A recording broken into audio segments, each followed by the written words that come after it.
अस्सलाम वालेकुम। Programme night addition में हम आपको खुशामदीद कहते हैं। नाजरीन, जब से निगरान वज़ीर-ए-आज़म अनवारुल हक काकड़ का नाम सामने आया है, सियासी और सहाफ़ती हल्के तो इसे सरप्राइज़ कह रहे हैं कि वो शख्स जिसका जिक्र सारे अफसाने में कहीं नहीं था, वो अचानक आया और फिर मेन रोल में छा गया, यानी पूरे का पूरा सियासी मेला ही लूट लिया।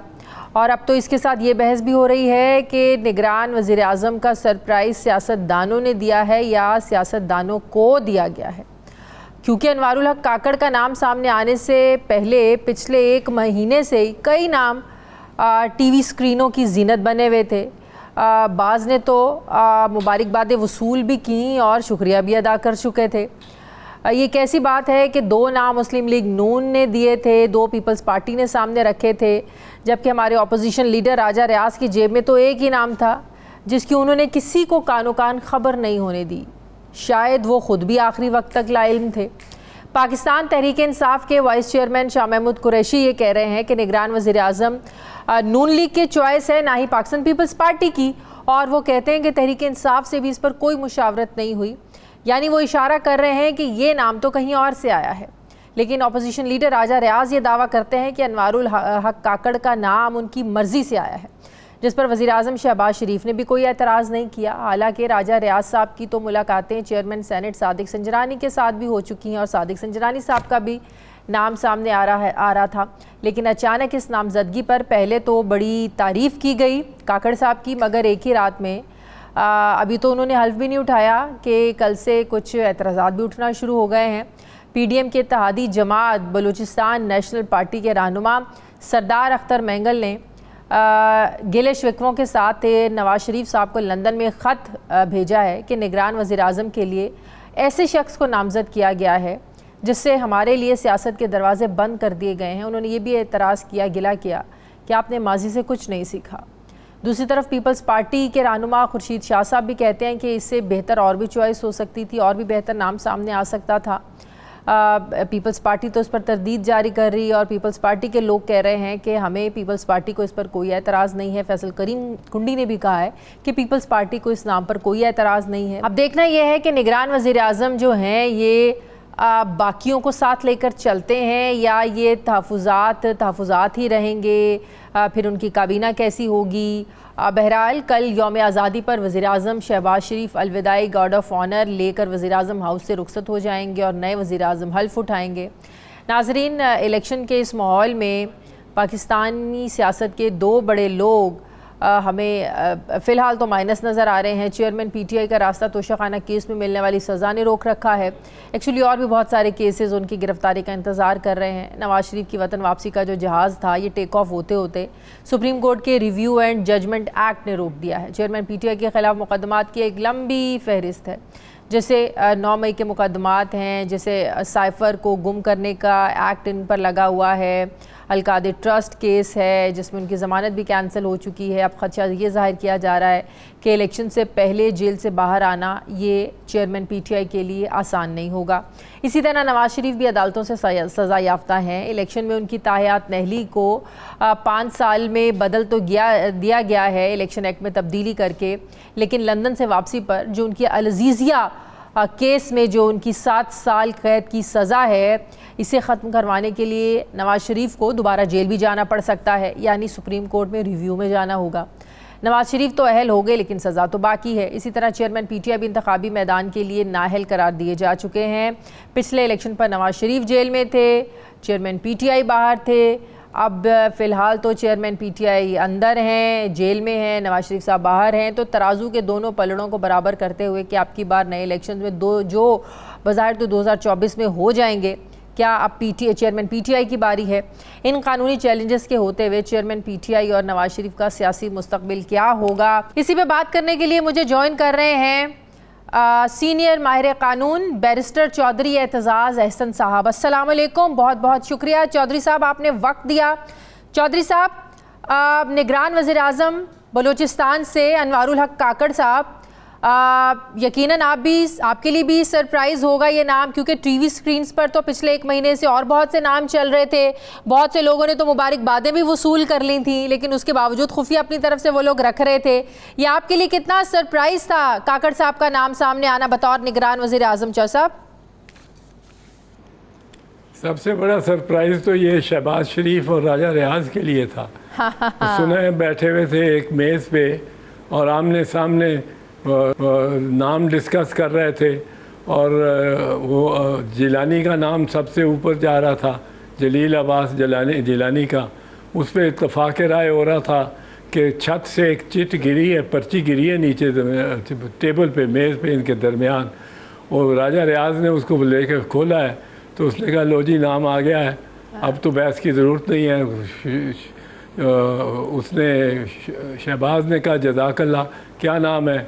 उन्होंने कहा जी ये अनवारुल हक काकड़ का नाम है। तो दोनों पूछते रहे वैसे कि वो कौन है अनवारुल हक काकड़। वो शरीफ आदमी है पर वो नाम तो इसी तरह है, पर्ची आसमान से गिरी है, छत से गिरी है। चाई साहब, आपको वाकई लगता है कि मुस्लिम लीग नून से भी बिल्कुल छुपा कर रखा गया, सब लोगों से छुपा कर रखा गया? वाकई शहबाज शरीफ, नवाज शरीफ साहब को, जरदारी साहब को, किसी को नहीं पता था कि बलूचिस्तान से काकड़ साहब आ रहे हैं? शादियाब बलूचिस्तान से तो सोच रहे थे कोई ले आएंगे, उसमें वो अपने चेयरमैन सेनेट साहब भी दौड़ में आ गए थे। हाँ। लेकिन ये अगर पता होता, आप सुनो 8-10 दिन से 15 दिन से ये क्या साराइयाँ चल रही थी, तमाम तजिया निगार, तमाम मुबसर, तमाम एंकर, तमाम पार्टिसिपेंट्स इन कोई 20 प्रोग्राम्स टेलीविज़न पे, कोई 10-12 अखबारात में, और नचोड़ के कोई अगर नाम कहीं भी नहीं आया, मैं दावे से कह सकता हूँ, ना किसी अखबार में छपा, ऐसे ही है। ना किसी एंकर के ज़ुबान पे आया। कोई अगर नहीं आया नाम तो वो अनवारुल हक काकड़ का था। सही बात है। वैसे बलूचिस्तान से 3 बड़े ओहदे हो गए हैं। भी नहीं था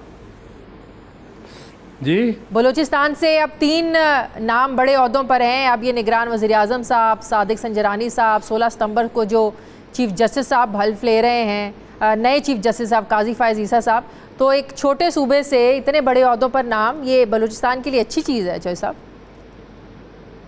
बहुत अच्छी, पाकिस्तान के लिए अच्छी चीज़ हाँ, है। बिल्कुल बिल्कुल, सिर्फ बलूचिस्तान के लिए नहीं, पाकिस्तान के लिए बहुत अच्छी चीज़ है। बिल्कुल सही। लेकिन अख्तर मेंगल साहब ने एक तो लंबा सा खत लिख दिया है। इसका तो किस्सा ही बड़ा मुख्तसर। हाँ, अख्तर मेंगल साहब ने नवाज शरीफ साहब को लंदन में ख़त लिख दिया है एतराज़ात के साथ कि आपने ऐसे शख्स को नामज़द करके हमारे लिए तो सियासत के दरवाजे बंद कर दिए हैं, और लगता है नवाज शरीफ साहब आपने अपने माजी से कुछ सबक नहीं सीखा, ये नाम कहीं और से आया है।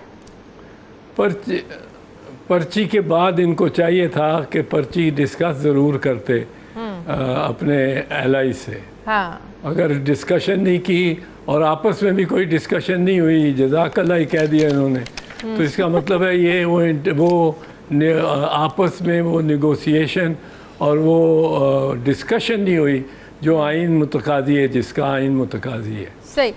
ये भी एक गैर आइनी बात है। लेकिन अब वो लग गए हैं काकड़ साहब, हमारे उन पे तहफ़्फ़ुज़ात हैं, लेकिन लग गए हैं, तो चले देखते हैं कैसे इलेक्शन कराते हैं। क्या तहफ़्फ़ुज़ात हैं आपके चाई साहब? भाई तहफ़्फ़ुज़ात है, आपस में डिस्कस ही किसी से नहीं हुआ। ठीक है। अच्छा साहब, मुझे एक चीज़ बताएं, जब भी निगरान वज़ीर आज़म की तैनाती की बारी आती है, निगरान वज़ीर आज़म के नाम सामने आते हैं, हर एक का एक ही बड़ा वो कंसर्न होता है कि ऐसा निगरान वज़ीर आज़म सामने आए जो साफ शफाफ इलेक्शन करवाए। लेकिन आप माजी उठाकर देख लें, आप 2018 में जस्टिस नासिर उल मुल्क ने निगरान वज़ीर आज़म थे, उससे पहले 2013 में जस्टिस रिटायर्ड मीर हज़ार खान खोसू साहब थे। आप देखें, कोई ऐसा निगरान वज़ीर आज़म नहीं रहा जिसके ऊपर धांधली के इल्ज़ामात ना लगे हों कि इसके दौर में इंतखाबात हुए, इनको निगरान वज़ीर आज़म लगाया और धांधली हो गई। तो फिर उसके बावजूद हम इतने कंसर्न क्यों रहते हैं जब धांधली के इल्ज़ामात भी लगते हैं? आप पहले तो बड़ा वेलकम करते हैं और फिर सारा मुद्दा भी उस पर डालते हैं। मैं तो बिल्कुल ना वेलकम करता हूँ ना मुद्दा डालता हूँ। मैं तो आपको पहले ही कह रहा था ऑफ एयर कि इसकी कोई अहमियत ही नहीं है निगरान वज़ीर आज़म की। अब तो साफ पता है कि छत से जिन्होंने पर्ची नीचे फेंकी है उन्हीं के हाथ में है सब कुछ। तो उन्होंने इलेक्शन करवाने हैं, फिर इलेक्शन की शफाफियत उधर से ही आपको सब कुछ मिलना है। बिल्कुल शफाफियत या अदम शफाफियत पहले भी यही होता रहा है और आइंदा भी ये होगा। सही। इंतखाबात टाइम पर होते हुए लग रहे हैं आपको? ये जो इन्होंने पहले, आपको पता है पहले इन्होंने कहा था राना सनाउल्लाह साहब ने कि भाई हमने तो मरदमशुमारी का नई का नोटिफिकेशन जारी नहीं करना, नहीं तो हमें नई मरदमशुमारी के तहत इलेक्शंस करवाने पड़ेंगे। अब सब मान भी गए कि नई मरदमशुमारी के तहत करवाने। क्या ये टाइम गेन करने के लिए सब किया है पार्टियों ने? अब शादिया इस पे ज़रा सुनना, थोड़ा मुझे टाइम देना जी प्लीज़। मैं एक आध बात करूँ कि 2-3 चीज़ें इसमें आएंगी।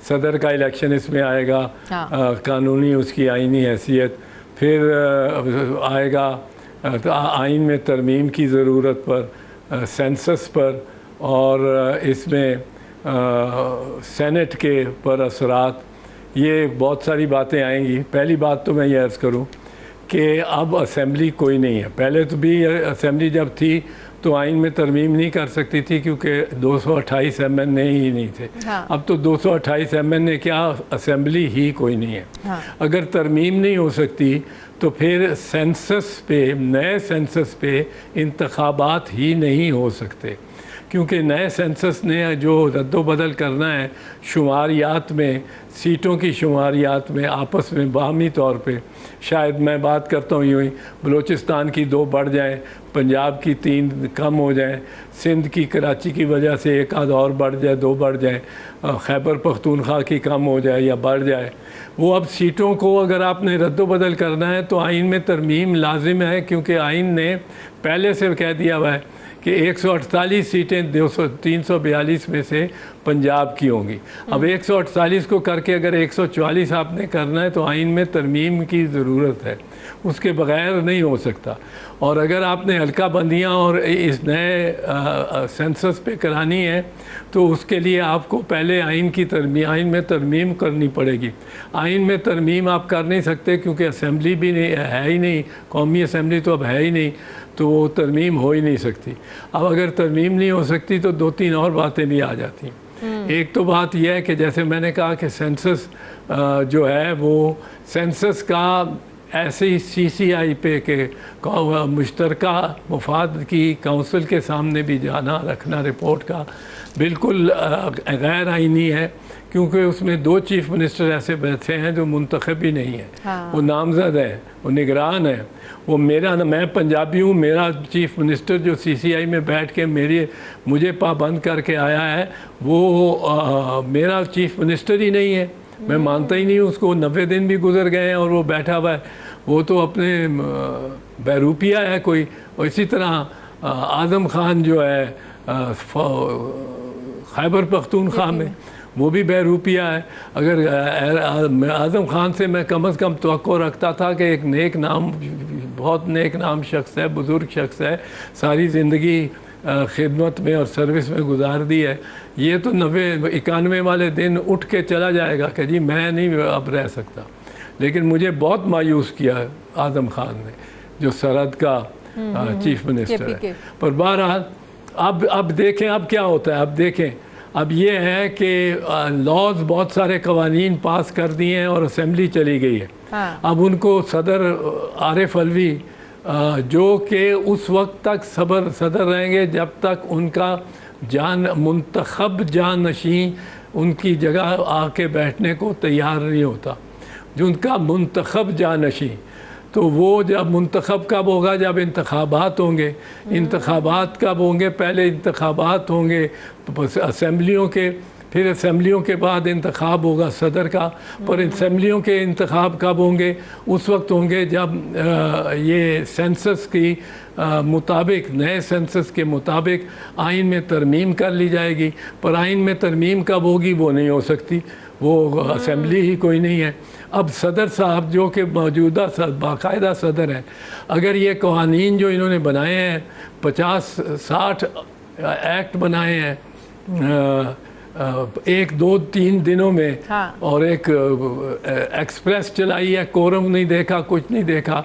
अगर सदर साहब ये तस्दीक कराने के लिए नेशनल असेंबली के सेक्रेटेरिएट को लिख दे कि पहले तो ये बताएं कि कोरम था कि नहीं था, पॉइंट आउट किसी ने किया या नहीं किया, क्या स्पीकर साहब को नज़र नहीं आ रहा था कि 8-10 बंदे बैठे हैं, मुझे सारी रील भेजो सारी फिल्म में जो वीडियो रिकॉर्डिंग जो है सारी प्रोसीडिंग्स की, फिर वो कहें कि इसमें ये 2-3 कवानीन तो बिल्कुल सुप्रीम कोर्ट ने इनको रद्द कर दिया, ये जो अभी जो फैसला लास्ट फैसला आया सुप्रीम कोर्ट का, और इसलिए मैं इनको नहीं मंजूर करता, मैं इनको नहीं करता, तो वापस भेजते हैं। तो असेंबली ने एक असेंबली ने या जॉइंट हाउसेस ने बैठ के और वो उस पे करना है फैसला, तो वो तो कौमी असेंबली कोई नहीं, वो ये सारे बिल भी गए, सारी इनकी कानून साजी, इनको खबर नहीं कौन से बुकला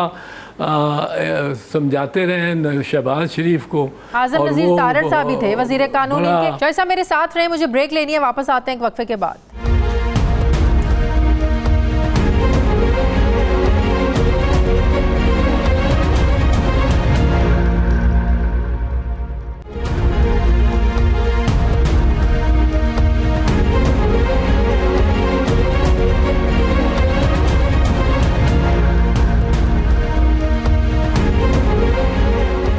ब्रेक के बाद एक बार फिर से आपको खुशामदीद कहते हैं। जितनी निटी ग्रिटीज आप बता रहे हैं, हुकूमत तो इन चीजों को एड्रेस करने के लिए कभी तैयार ही नहीं थी। मैंने हुकूमत से पूछा, उनके जो नुमाइंदे हमारे प्रोग्राम में आते हैं वो कहते हैं सीटों की छेड़छाड़ की जरूरत ही नहीं होगी। वो भाई जरा बोलने में दो ना, वो जो सनाउल्लाह तारड़ है,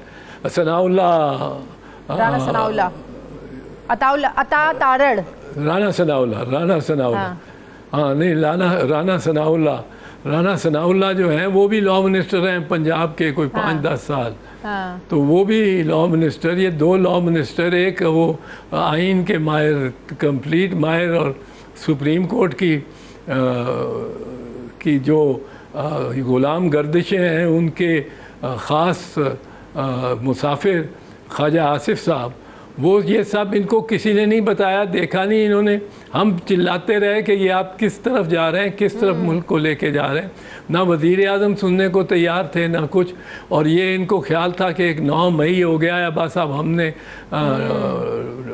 एक नाच शुरू करना है, रक्स, ऐसा रक्स से बिस्मिल्लाह हम शुरू कर देंगे और उससे बड़ी सिंपथी हमारे साथ हो जाएगी, और उसके जो एक जिसका नाम टीवी पे नहीं लिया जा सकता, चेयरमैन पीटीआई, उसके खिलाफ उसको संभाल लेगी, उसका बेड़ा गर्क करेगी, और हमारा फ्री टाइम हो गया है। ये शरीफ ख़ानदान ये सोच के बैठ गया था, लंदन में बैठ गए थे। लंदन में अब उनकी जब चौधरी साहब ये नाअहली भी ख़त्म ना हो, नंबर 1, नंबर 2 सदर भी यही रहे, नंबर 3 इलेक्शन भी ना हो सकता हो, क्योंकि उससे पहले आइन में तब्दीली शर्त है, या तो ये पुराने सेंसस पे कराने के, इलेक्शन कराने की सोच लें और ना नई हल्का बंदियाँ करें, ना कुछ करें, उसी तरह उसी नक्शे पे चल के कर लें। चौधरी साहब, उसको चौधरी साहब, ये हुकूमत क्यों कहती रही है कि सीटों की छेड़छाड़ की ज़रूरत ही नहीं है, सिर्फ आप आबादी हमने गिननी है कि आबादी कितनी है, हल्का बंदियां करनी है, हमने इलेक्शन करवा देना। हम ये सवाल पूछते रहे इनसे कि भाई सीटें कहीं बढ़ेंगी कहीं घटेंगी, उसके लिए आईनी तरमीम की ज़रूरत होगी, तो वो तो हमें यही कहते रहेंगे सीटों की छेड़छाड़ की ज़रूरत ही नहीं है।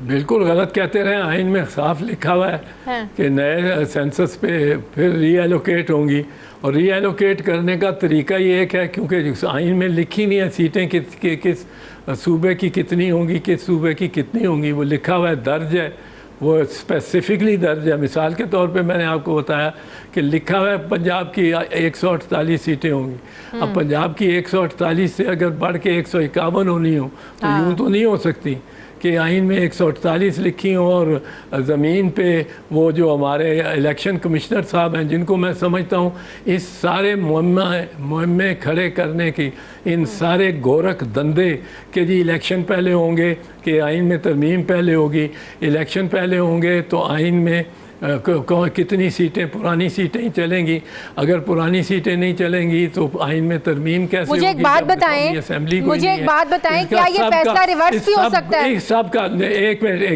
एक मिनट, इन सब का अगर कोई मुजरिम इस वक्त है तो वो चीफ इलेक्शन कमिश्नर है। उसने हर बात गलत की है, खिलाफ कानून और आइन की है। उसने पहले आके कहा कि 30 अप्रैल, पहले तो कहा कि जब आप कहें सुप्रीम कोर्ट को कहा मैं कर सकता हूँ, करा लूँगा। फिर उन्होंने कहा कि नहीं जी इसमें टाइम लगेगा, तो 30 अप्रैल की जो भी तजावुज़ था वो तारीख फिक्स हो गई, तय हो गई, प्रेसिडेंट ने भी दस्तखत कर दिए। फिर इन्होंने कहा कि जी मैं तो अक्टूबर से पहले करा नहीं सकता, मुझे कोई 20 अरब रुपया नहीं देता, कोई रेंजर नहीं देता, कोई वज़ीर फ़ौज नहीं देता। उन तीनों वज़ीरों को इसको चाहिए था कंटेम्प्ट नोटिस करता हो। ये अब कंटेम्प्ट नोटिस शेर बन के कर रहा है, उसको फवाद चौधरी को और दीगरान को, असद उमर को और किसको इसको चाहिए था अगर ये अपनी और आइन के तहत जिस तरह सुप्रीम कोर्ट ने कहा इसकी जिम्मेदारी नहीं है, सिर्फ जिम्मेदारी नहीं है इलेक्शन कराना, फेयर एंड फेयर, इसका फ़र्ज है कि ये फेयर एंड फ्री इलेक्शंस कराए। चौधरी साहब मुझे एक सवाल का जवाब दें। आजकल जिस हुकूमत ने ये फैसला किया कि हम नई मरदमशुमारी के तहत इलेक्शंस होंगे, मुश्तरका मफादात काउंसिल ने फैसला किया, मुझे एक बात बताएं, हुकूमत तो अब है नहीं, अब ये फैसला अगर रिवर्स करना हो तो रिवर्स कैसे होगा? जाहिर है इतनी जो निटी-ग्रिटीज़ आपने बताई हैं कि कौमी असम्बली नहीं है, आइन में तरमीम करनी है, तो जाहिर है जब तक इलेक्शंस नहीं होंगे आपकी कौमी असम्बली नहीं आएगी, आइन में तरमीम नहीं हो सकती, तो ये सारे काम तो तब तक हो नहीं सकते। अब पुरानी मरदमशुमारी पे इलेक्शन करवाने के लिए ये फैसला फिर कौन कर सकता है?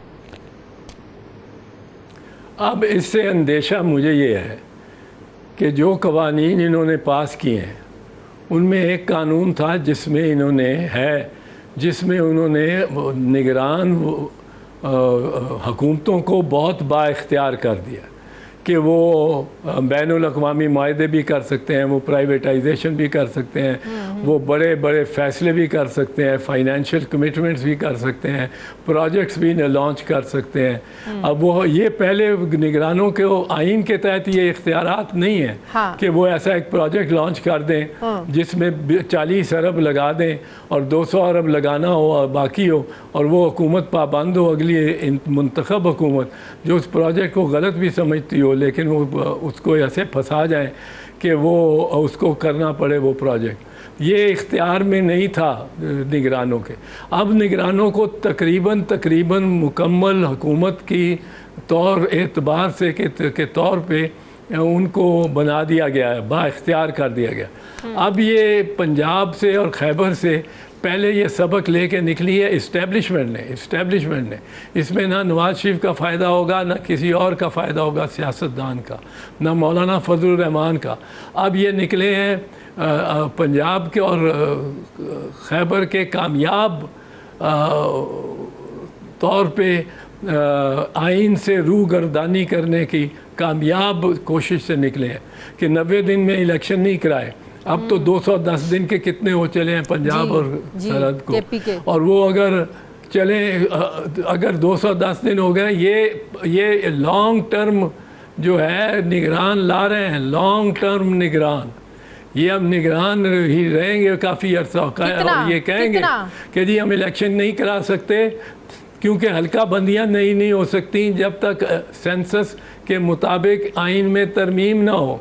आइन में तरमीम होगी तो फिर हम करेंगे। आइन में तरमीम कैसे होगी? चौधरी साहब कितना लंबा निगरान सेटअप आपको नजर आ रहा है, और इलेक्शन डिले अगर होते हैं तो इसका फायदा अल्टीमेटली किसको होएगा? इसका फ़ायदा अल्टीमेटली उन इंतशार की ताकतों को होगा जो पाकिस्तान में इंतशार फैलाना चाहते हैं, इंतशार पैदा करना चाहते हैं, और इससे पाकिस्तान के वफाक को बहुत नुकसान पहुंचेगा। एक यूनिटरी सिस्टम आ जाएगा, वादानियत का सिस्टम आ जाएगा, जो इसके लिए 1973 का आइन तो अमलन ख़त्म हो जाएगा। अगर आप हम 1973 के आइन को की कोई शिक मानने को ही तैयार नहीं, वो कहती है शिक के 90 दिन के अंदर कराओ, और एक शिक कहती है कि 90 दिन से ज़्यादा नहीं लोगे, यानी मनफी में 90 दिन से नॉट मोर देन 90 डेज। तो फिर ये कैसे मोर देन 90 डेज और चले आ रहे हैं बड़े सुकून से, कोई परवाह नहीं, और ये इन पे जिम्मेदारी आएगी बहुत बड़ी। और ये मैं ये समझता हूँ कि इस असेंबली ने जो कवानीन पास किए हैं उनमें वो जो कानून है निगरानों को मुतबर करने और बाइख्तियार करने का, उसका मकसद ही ये है कि वो प्राइवेटाइजेशन भी कर सके, वो बैनुल अक़वामी मुआहदे भी कर सके, वो फॉरेन पॉलिसी भी तब्दील कर सके, वो फॉरेन पॉलिसी भी चला सके, वो इन्वेस्टमेंट भी ला सके। और अब वो उस पर बैठे होंगे। अनवारुल हक काकड़ साहब जहाँ ये चाहते थे कि इसहाक डार साहब बैठ जाएं, अब इसहाक डार या अपना कोई तो हो नहीं सका उनका। अब मेरा ख्याल है मियाँ नवाज शरीफ की वापसी का भी आप शायद इरादे तब्दील होते सुने। ये मैं यही पूछने लगी थी कि जो सुप्रीम कोर्ट की जजमेंट आई है review of judgement and order act के हवाले से, क्या उससे नवाज शरीफ की वापसी ठहर गई है?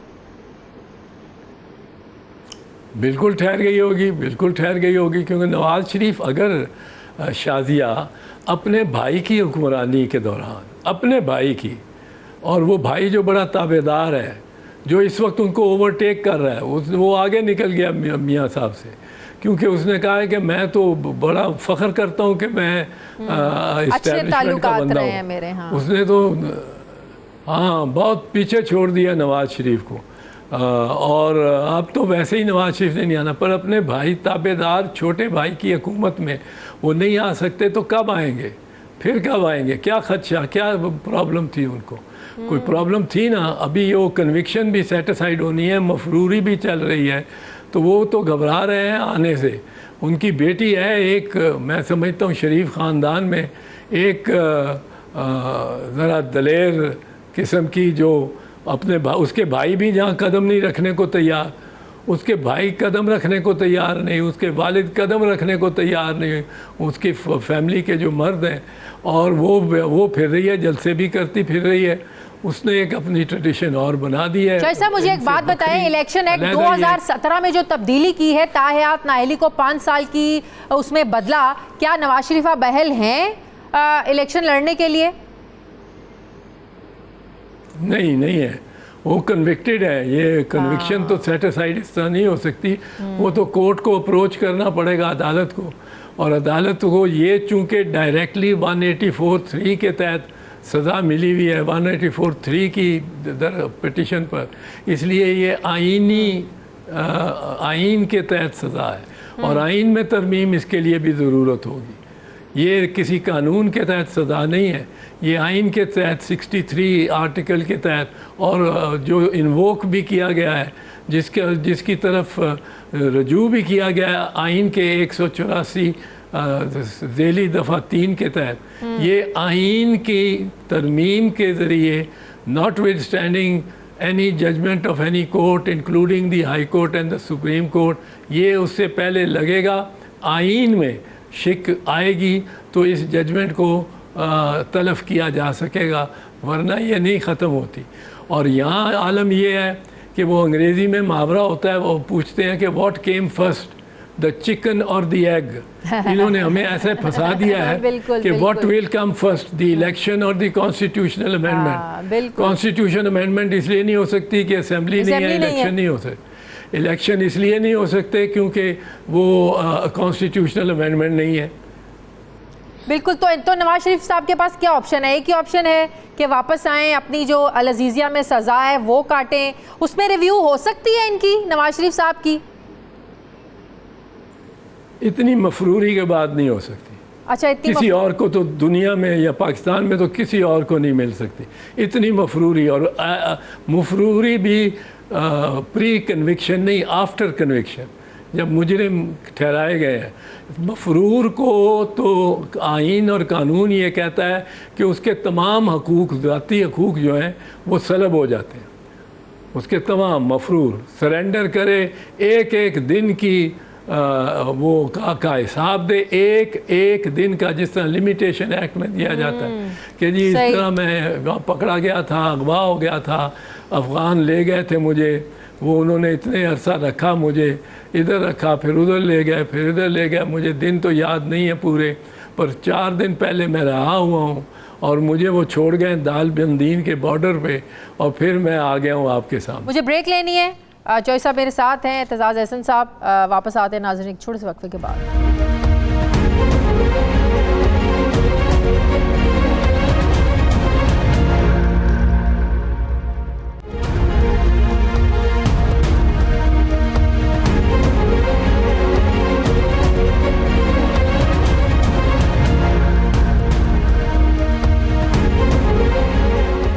साहबाद, एक बार फिर से आपको खुशामदीद कहते हैं। आपसे बात करने के बाद बहुत सारी जो कानूनी एक कन्फ्यूजन थी, बड़े सवालात के जवाबात हमें मिल गए। अब ज़रा आ जाएँ चेयरमैन पीटीआई की तरफ।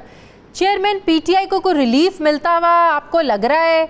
हमने देखा जिस तरह अली मोहम्मद ख़ान को एक केस से रिहाई मिलती थी, बार दोबारा पकड़ लिया जाता था। शहरयार अफरीदी को ज़मानत मिलती थी, पकड़ लिया जाता था। अगर जिस केस में अब वो तोशाखाना में इमरान खान को सज़ा हुई हुई है उसमें रिलीफ मिल भी जाता है, तो और बड़े केसेस हैं चौधरी साहब जिसमें इमरान खान को दोबारा अंदर डालने की, जेल में भेजने की बहुत सारे केसेस हैं। शादिया, ये तो बड़ी शर्मनाक सूरत हाल है, बहुत शर्मनाक सूरत हाल। एक बंदे पे आप 150-200 केस बना दें, वो किस तरह वो अपनी सफाई और दफा हर जगह कर सकता है, और मुल्क के मुख्तलिफ शहरों में हो। ये तो राना सनाउल्लाह पॉलिसी है कि उसको किसी को ख्वार करना है। एक ही वाक़े पे, एक ही वकूए पे 3-4 शहरों में वो आप मुकदमा बना दें, क्योंकि वहाँ भी उसकी आवाज़ गई है। वो क्यों गई है? क्योंकि टेलीविज़न वहाँ भी ले जाती है। तो टेलीविज़न जहाँ जहाँ लगा हुआ है वहाँ वहाँ वो जुर्म हो रहा है। वो इसलिए उस थाने में भी, हर थाने में कर दो। ये मीर शकीलुर रहमान के साथ हुआ था, पर उनके साथ भी ये था कि वो एक ही केस था और उसको हमने ख़त्म करा लिया था। यहाँ इन्होंने 10-12 केसेस को मल्टीपल प्रोसिक्यूशंस करा लिया था, मल्टीपल प्रोसिक्यूशन।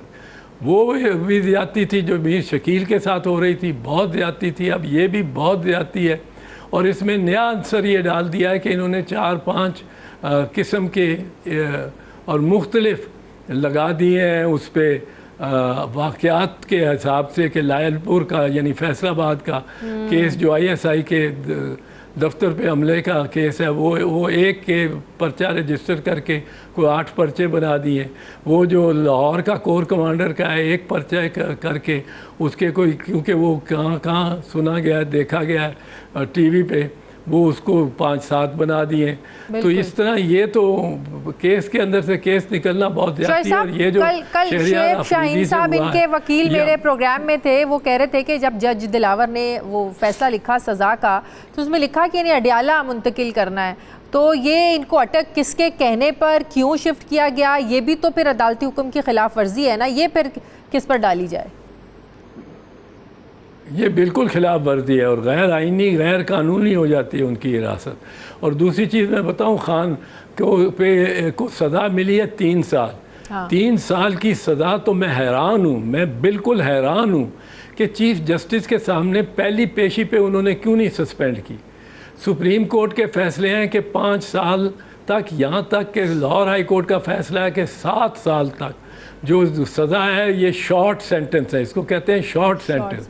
7 साल तक भी लाहौर हाई कोर्ट का फैसला है, और सुप्रीम कोर्ट के 5 साल तक मुतअद्दद फैसले हैं कि सज़ा अगर 5 साल हो तो उसको मेरिट्स में जाने के बजाय उस शख्स को, उस मुल्ज़िम को आप रिहा कर दें, जेलें ना भरें, रिहा करें और उसको ज़मानतियों के हवाले करें। वो एक लिहाज से वो बंदा ज़मानतियों के हवाले हो जाता है। आप 1 लाख की नहीं, 4 लाख की, 2 लाख की ज़मानत ले लें और उसको हवाले करें। ये तो मैंने पहली दफ़ा देखा है कि चीफ़ जस्टिस साहब या बीमार हो जाते हैं या वो तारीख डाल देते हैं। ये तो सब जो इस वक्त दिन गुजर रहे हैं चेयरमैन PTI के जेल में, ये उनके ऊपर स्ट्रेट अवे बार जो है वो chief justice Islamabad high court पे जाता है।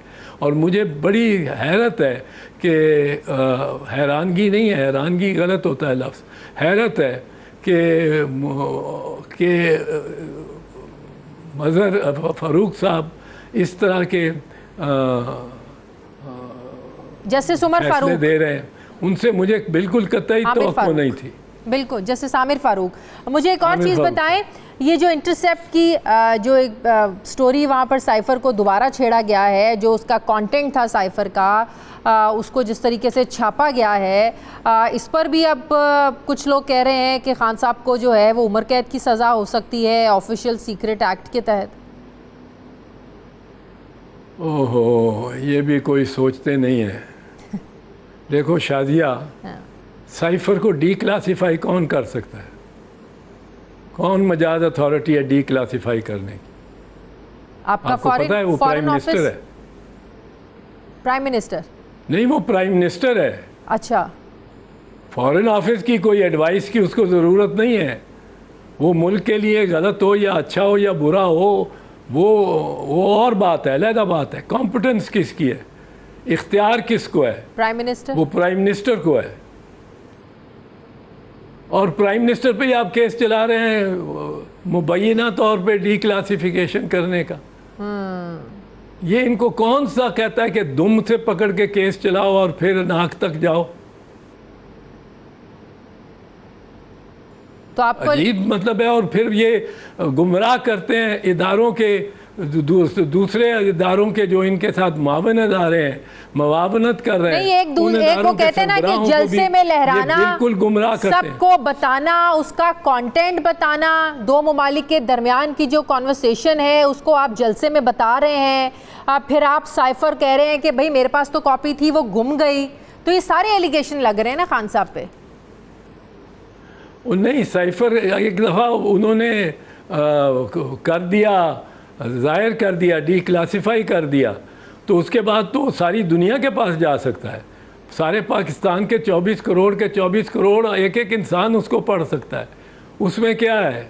और उसमें अगर ये लिखा हुआ हो कि असद मजीद जो पाकिस्तान का एम्बेसडर है, पाकिस्तान का एम्बेसडर यूं ही तो नहीं कोई बात लिख देता। फिर उसने ये इतला दी, फिर उसको नेशनल सिक्योरिटी कमेटी में पेश हुआ जिस पे खान ने प्रिजाइड किया। उन्होंने कहा कि डिमार्च करो, एहतजाज करो अमरीकनों से। उसके बाद फिर वो दोबारा पेश हुआ जब शहबाज शरीफ ने, मियाँ शहबाज शरीफ ने उस पर सदारत की। उस पर भी उन्होंने कहा कि पेश करो उसको असद मजीद। ये बिल्कुल मिनट्स जो पहली मीटिंग की है वो दुरुस्त है, और वो बिल्कुल उन्हीं मीटिंग्स को, उन्हीं मिनट्स को और फैसलों को अपहोल्ड किया। तो सारी कौमी सलामती कमेटी भी इसमें आएगी। ये क्या मतलब है केस बनाना? ये एकदम, ये आर्टिकल 6 लग जाएगा, आर्टिकल 6 लग जाएगा। आर्टिकल 6 किस बात पे लगेगा भाई? ये डी क्लासीफाई करने का किस साइफर का केस किस पे बनेगा भाई? ठीक है, ये तो कोई, ये अमेरिकनों ने तो तरदीद करनी थी। वो अमेरिकन क्या कहते हैं, हमने ये साइफर दुरुस्त है। अमेरिकन हुकूमत ने तो तरदीद करनी है। वो तो कहते थे इराक से वेपन्स ऑफ मैस डिस्ट्रक्शन है वहाँ। सारी दुनिया के साथ वो के सामने वो जलील हो गए कि कोई वेपन ऑफ मैस डिस्ट्रक्शन नहीं निकला। अगर मैस डिस्ट्रक्शन किसी ने की है वहाँ तो अमेरिका ने की है, इराक में। चौधरी साहब, आखिरी सवाल, क्या अगले उनके कहने से हम क्यों दब जाते हैं? सही, ये तो फिर सारी पिछली हुकूमतों से पूछना चाहिए ना। ये सिर्फ कोई एक सियासतदान तो नहीं दबा अमेरिका के कहने पे। ये हमारी सियासत की, हमारे माजी की एक हिस्ट्री है, हमारी तारीख है जिसे झुटला नहीं सकते हम। चौधरी साहब, अगले इंतखाबात में अब गॉड नोज के कब होते हैं, 2024 में होते हैं, 25 में होते हैं, जिस तरह आपने कहा। तो ये तो लंबा केयर टेकर सेटअप है, जिस तरीके से उनको बाइख्तियार बना दिया केयर टेकर सारे सिस्टम को। आपको लग रहा है कि खान साहब इलेक्शन से बाहर होंगे और तभी लेवल प्लेइंग फील्ड होगा नून लीग वालों के लिए, जिसका मुतालबा मरियम बीबी भी करती रही हैं और नवाज शरीफ भी? देखें, पाकिस्तान में हैरत अंगेज तरीके से तब्दीलियां आती हैं, हैरत अंगेज, तज्जुब कर देती हैं एक दफ़ा बर्पा। आपको ख्याल था कि 8 मई, आप एक मिनट मेरे साथ चलें, 8 मई 2022 कोई ख्याल था कि इतना धोबी पटरा होगा कि जो वज़ीर आज़म बना बैठा है इमरान खान, वो जेल में होगा, अटक जेल में आज की रात गुजार रहा होगा और 3-4 हफ्तों में ही पटरा हो जाएगा।